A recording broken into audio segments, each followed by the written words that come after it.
IGNOU university, Indira Gandhi national open university start ചെയ്തത് 1985 start ചെയ്തത്. UGCയുടെയും അതുപോലെ തന്നെ സെൻട്രൽ ഗവൺമെൻറ്റിൻ്റെയും അണ്ടറിൽ വരുന്ന യൂണിവേഴ്സിറ്റിയാണ്. ഒരു സെൻട്രൽ ഗവൺമെൻറ്റിൻ്റെ അണ്ടറിൽ വരുന്ന യൂണിവേഴ്സിറ്റി എന്ന് പറയുമ്പോൾ നമ്മളെ മറ്റ് യൂണിവേഴ്സിറ്റികളെ അപേക്ഷിച്ച് പ്രൈവറ്റ് ആയിട്ട് നടത്തുന്ന യൂണിവേഴ്സിറ്റികളെ അപേക്ഷിച്ച് ഇന്ത്യക്ക് അകത്തും പുറത്തും വേൾഡ് വൈഡായിട്ട് എല്ലായിടത്തും നല്ല ബാക്കി യൂണിവേഴ്സിറ്റികളെ കമ്പയർ ചെയ്യുമ്പോൾ നല്ല വാല്യൂ ഉള്ള യൂണിവേഴ്സിറ്റിയാണ് നമ്മുടെ ഇഗ്നോ യൂണിവേഴ്സിറ്റി. ഇഗ്നോ യൂണിവേഴ്സിറ്റി പ്രവർത്തിക്കുന്നത് 3 ലെവലുകളായിട്ടാണ്. ഒന്ന് ഇഗ്നോ യൂണിവേഴ്സിറ്റി ആയിട്ട് ഡൽഹിയിലുള്ള നമ്മുടെ ഇഗ്നോ യൂണിവേഴ്സിറ്റിയാണ് വരണം.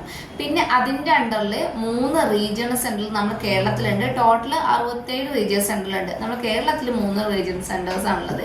അതിലൊന്നാണ് Kochi regional centre, then Trivandrum regional centre, then Vadakara regional centre. ഈ 3 റീജിയൻ സെൻറ്ററിലാണ് കേരളത്തിന് വേണ്ടിയുള്ളത്. ബാക്കി സെൻറ്റേഴ്സൊക്കെ ഇന്ത്യക്ക് പുറത്താണ്, മീൻസ് ഇന്ത്യക്ക് അകത്താണ്, കേരളത്തിന് പുറത്താണ്. ഇത്രയും റീജിയണൽ സെൻറ്റേഴ്സ് ആയിട്ട് നമ്മുടെ ഡൽഹിയിലെ ഇഗ്നോ യൂണിവേഴ്സിറ്റിൻ്റെ അണ്ടറിൽ ഈ 3 റീജിയണൽ സെൻറ്റേഴ്സ് മാത്രമേ കേരളത്തിലുള്ളൂ. ഈ റീജിയണൽ സെൻറ്റേഴ്സിൻ്റെ താഴെയാണ് വരുന്ന കോളേജുകളിലാണ് നമ്മുടെ സ്റ്റഡി സെൻറ്റേഴ്സ് ആയിട്ട് വരുന്നത്. 3ാമത്തെ ലെവൽ സ്റ്റഡി സെൻറ്ററാണ്. ഒന്ന് യൂണിവേഴ്സിറ്റി, ഡൽഹിയിലെ യൂണിവേഴ്സിറ്റി, ദെൻ വരുന്ന റീജിയൻസ് 67 റീജിയണൽ സെൻറ്റേഴ്സ്, അതിൻ്റെ അണ്ടറിൽ വരുന്ന സ്റ്റഡി സെൻറ്റേഴ്സ്. സ്റ്റഡി സെൻറ്ററിലാണ് സ്റ്റുഡൻസ് ഡയറക്റ്റ് നമ്മുടെ സ്റ്റുഡൻസുമായിട്ട് ഇൻട്രാക്ഷൻ വരുന്ന സെൻറ്റർ നമ്മുടെ സ്റ്റഡി സെൻറ്റേഴ്സാണ്.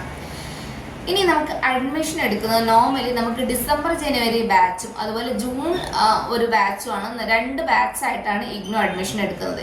ഇപ്പോൾ കറൻ്റ്ലി നമ്മുടെ ജൂൺ ബാച്ച് സ്റ്റാർട്ട് ചെയ്തിട്ടുണ്ട്. ഈ ജൂലൈ 15 വരെയാണ് നമുക്ക് അഡ്മിഷനും കാര്യങ്ങളും എടുക്കാൻ പറ്റുക.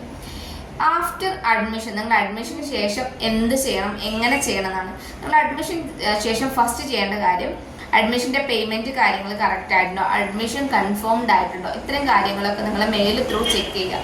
ദെൻ അഡ്മിഷൻ്റെ കൺഫർമേഷൻ മെയിൽ വരും. നമുക്കൊരു നോർമലി ഒരു 2 ആഴ്ചയ്ക്ക് ശേഷമാണ് കൺഫർമേഷൻ മെയിൽ വരിക. സാധാരണ കുട്ടികൾക്ക് 2 ആഴ്ച കൊണ്ട് വരും. ചിലപ്പോൾ എന്തെങ്കിലുമൊക്കെ നിങ്ങളെ സർട്ടിഫിക്കറ്റിൽ എറേഴ്സോ എന്തെങ്കിലും മിസ്റ്റേക്സോ ക്ലാരിറ്റി ഇല്ലായ്മയോ അങ്ങനെയൊക്കെ വന്നു കഴിഞ്ഞാൽ ചിലപ്പോൾ യൂണിവേഴ്സിറ്റിയിൽ നിങ്ങൾക്ക് മെയിൽ വരും, റീസബ്മിഷന് വേണ്ടി മെയിൽ വരും. അല്ലെങ്കിൽ വീണ്ടും എന്തെങ്കിലുമൊക്കെ ഇഷ്യൂസ് കാര്യങ്ങൾ ഉണ്ടായാൽ മാത്രമേ റിജക്ഷൻ വരുള്ളൂ, അല്ലെങ്കിൽ റീസബ്മിഷനാണ് അവർ പറയാം. കോഴ്സസ് നോർമലി ഇഗ്നോ പ്രൊവൈഡ് ചെയ്യുന്ന ഡിഗ്രിയും PG കോഴ്സസുമാണ്. ഇനി ഏതൊക്കെയാണ് ഡിഗ്രി കോഴ്സസ് ആണ് നോർമലി അവൈലബിൾ എന്ന് വെച്ചാൽ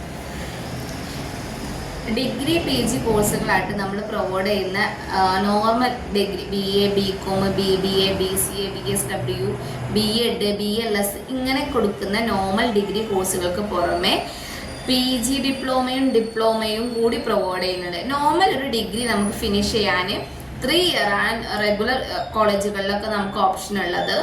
ബട്ട് ഇവിടെ നമുക്ക് 6 ഇയർ ആണ് കൊടുത്തത്. 6 വർഷത്തിനകത്ത് നിങ്ങൾക്ക് കോഴ്സ് കംപ്ലീറ്റ് ചെയ്താൽ മതി.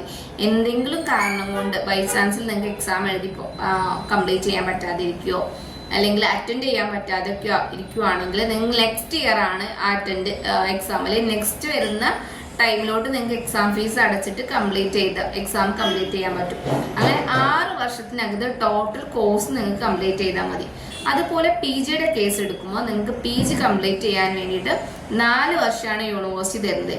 നോർമൽ ഒരു PG കംപ്ലീറ്റ് ചെയ്യാൻ 2 വർഷം അതിനകത്ത് കംപ്ലീറ്റ് ചെയ്യണമെങ്കിൽ പോലും ഇവിടെ 4 വർഷം ടൈം അധികം തരുന്നുണ്ട്. ബൈ ചാൻസ് നിങ്ങൾക്ക് എന്തെങ്കിലും കാര്യം കൊണ്ട് അറ്റൻഡ് ചെയ്യാൻ പറ്റാതിരിക്കുകയോ വരികയോ അങ്ങനെ എന്ത് വന്നാലും ഈ 4 വർഷത്തിനകത്ത് നിങ്ങൾ ഫിനിഷ് ചെയ്താൽ മതി. ഇനി ഈ രജിസ്ട്രേഷൻ ചെയ്യുമ്പോൾ നമുക്ക് ഇപ്പോൾ ഡിഗ്രിക്കാണെങ്കിലും PGക്ക് ആണെങ്കിലും നമുക്ക് ചില കോഴ്സുകൾ ഇയർ വൈസ് ആണ് നടത്തുന്നത്. ആ കോഴ്സുകൾ ഇയർലി ആണ് നമ്മൾ രജിസ്ട്രേഷൻ. ഫസ്റ്റ് ഇയറിന് രജിസ്റ്റർ ചെയ്ത് കഴിഞ്ഞാൽ ദെൻ സെക്കൻഡ് ഇയറിന് റീ രജിസ്ട്രേഷൻ്റെ ടൈമിലോട്ട് നിങ്ങൾ സെക്കൻഡ് ഇയറിന് രജിസ്റ്റർ ചെയ്യണം. ദെൻ അതുപോലെ തന്നെ തേർഡ് ഇയറിൽ വീണ്ടും നിങ്ങൾ രജിസ്റ്റർ ചെയ്തിട്ടാണ് അത് കംപ്ലീറ്റ് ചെയ്യേണ്ടത്. അത് നിങ്ങൾ എന്താണ് ശ്രദ്ധിക്കേണ്ടതാണ്. നമ്മളിപ്പോൾ ഡിഗ്രിക്ക് രജിസ്റ്റർ ചെയ്തു എന്ന് വെച്ചിട്ട് നമ്മൾ 3 ഇയറിനല്ല ചെയ്യുന്നത്, ഒരു ഫസ്റ്റ് ഇയറിന് മാത്രമാണ് ചെയ്യുന്നത്, അല്ലെങ്കിൽ ഫസ്റ്റ് സെമ്മിന് മാത്രമാണ് ചെയ്യുന്നത്.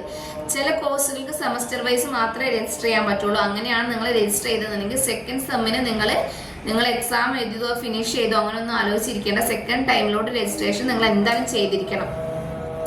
അതും നിങ്ങൾ എക്സാം എഴുതുന്നതും മീൻസ് ഓരോ ഇയർലി എന്താണെങ്കിലും രജിസ്ട്രേഷൻ നടന്നിരിക്കണം. അത് നിങ്ങൾ ശ്രദ്ധിക്കേണ്ട കാര്യമാണ്. അല്ലെങ്കിൽ അത് നമുക്ക് ഫിനിഷ് ചെയ്യാൻ പറ്റാണ്ടാവും. ഞാൻ എക്സാം എഴുതിയില്ലല്ലോ, അതുകൊണ്ട് ഞാൻ ഇനി രജിസ്റ്റർ ചെയ്യുന്നില്ല എന്ന് പറഞ്ഞ് നിങ്ങൾ വെയിറ്റ് ചെയ്യേണ്ട. രജിസ്ട്രേഷന് നിങ്ങൾ എന്താണെങ്കിലും ടൈമിൽ കൊടുത്തിട്ട് പോകുന്നതാണ് ഏറ്റവും നല്ലത്. അത് നിങ്ങൾ ശ്രദ്ധിക്കണം. ഇയർലി ഉള്ള കോഴ്സാണ് ഇയർലി തന്നെയും, സെമസ്റ്റർ ആണെങ്കിൽ സെമസ്റ്റർ വൈസ് ആയിട്ട് തന്നെ നിങ്ങൾ രജിസ്ട്രേഷനും കാര്യങ്ങളും പ്രോപ്പറായിട്ട് നടക്കണം. അതുപോലെ എക്സാം ഫീസ് അടയ്ക്കേണ്ട ടൈമിലോട്ട് നിങ്ങൾ യൂണിവേഴ്സിറ്റിയിൽ നിന്ന് നിങ്ങൾക്ക് നോട്ടിഫിക്കേഷനും കാര്യങ്ങളും വരും. യൂണിവേഴ്സിറ്റി നോട്ടിഫിക്കേഷൻ വിടുന്ന ടൈമിൽ നിങ്ങൾ പ്രോപ്പർ ടൈമിൽ തന്നെ എപ്പോഴാണോ രജിസ്ട്രേഷൻ എക്സാം ഫീസും കാര്യങ്ങളും അടയ്ക്കാൻ പറയുന്നത് ആ ടൈമിൽ തന്നെ എക്സാം ഫീസും കാര്യങ്ങളും അടച്ചിട്ടില്ലെങ്കിൽ നിങ്ങൾക്ക് നിയർ ബൈ സെന്റേഴ്സ് ഒന്നും കിട്ടൂല.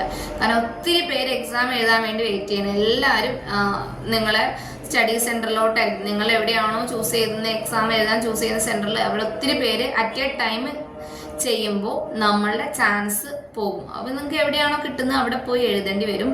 അതുകൊണ്ട് തന്നെ എക്സാം ഫീസ് നേരത്തെ അടച്ചിട്ട് സ്റ്റഡി സെന്റർ എക്സാം സെന്ററുകളൊക്കെ പെട്ടെന്ന് എടുക്കാൻ നോക്കാം. പിന്നെ പറയുന്നത് എക്സാം സെന്റർ അടച്ച് എക്സാം എഴുതുക, നെക്സ്റ്റ് ഇയർ ചെയ്യുക.